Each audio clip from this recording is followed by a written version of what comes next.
Welcome to The Explainer. Today, we're going to try to do something that sounds, well, kind of impossible. We're going to map out all 5,000 years of recorded human history. I mean, think about it. It's a lot. It can feel like this massive, tangled timeline with countless kings, empires, wars, and inventions all just jumbled together. How do you even begin to wrap your head around it? Well, that's exactly what we're going to do today. We're going to build a mental map, a way to navigate the great ages of human civilization so you can see how all those puzzle pieces actually fit together. All right, let's dive in. Okay, before we start this epic journey, we need to get our tools in order. And that starts with the most basic question of all. When we say history, where on the timeline are we actually starting? So here's the first and most important distinction, and it's a big one.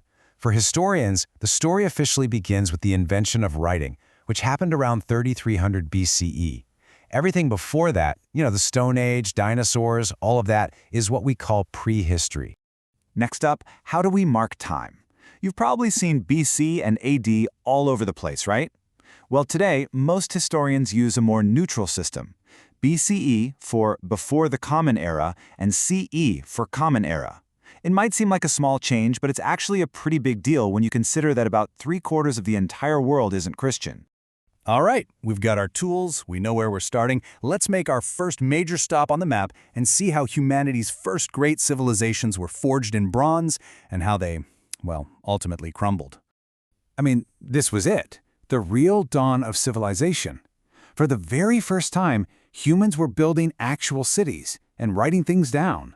What's incredible is that this happened in multiple places at once. In Egypt, in Sumer, that's modern-day Iraq, and way over in the Indus Valley.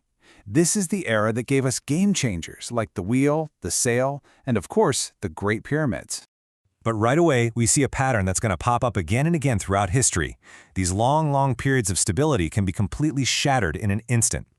Around 2200 BCE, a massive, century-long drought brought that first wave of civilizations to its knees. Then, 1,000 years later, another mysterious event we call the Bronze Age collapse literally wiped the major powers of the time right off the map, almost overnight. And what's so fascinating is that out of the quiet period that followed, this time of rebuilding that we often call a Dark Age, that's where many of our most famous and enduring legends came from. The Iliad, the Torah. These epic stories were born from the memory of a lost world. These incredible tales of heroes and gods from a fallen golden age.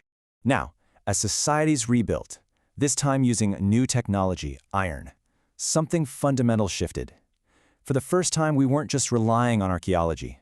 People actually started writing history books, and that kicked off an absolutely unbelievable era of human thought and development. I mean, just look at this. All around the same time, but developing completely independently of one another. The very foundations for how we think about morality and philosophy were being laid down. In Greece, China, India, Israel, all over the globe, people were asking the big questions about how to live a good life, all at once. It's an incredible moment in human history. And believe me, this wasn't all just happening in people's heads. We're talking about massive, mighty empires rising in Persia, India, and China, all getting connected for the very first time by amazing trade routes like the Silk Road. And this incredible exchange of goods and knowledge helped spark the first experiments in democracy and the birth of scientific thinking, foundations we are still building on today. We've all heard the story, right? The fall of the Roman Empire plunged Europe into a deep, dark age. But was it really so dark for the entire world? Let's take a closer look at our map. So yeah, for Western Europe, things definitely got messy for a while after Rome fell, no doubt about it. But, and this is a huge but, for so many other parts of the world, this was actually a golden age. The Islamic world saw an explosion of science and culture. China was experiencing its own incredible peak, and powerful new empires were rising all across the globe. For instance, let me ask you, who do you think was the richest person in all of history? It wasn't some Roman emperor or a modern tech billionaire. Nope, it was Mansa Musa, the ruler of the absolutely thriving Mali Empire in West Africa.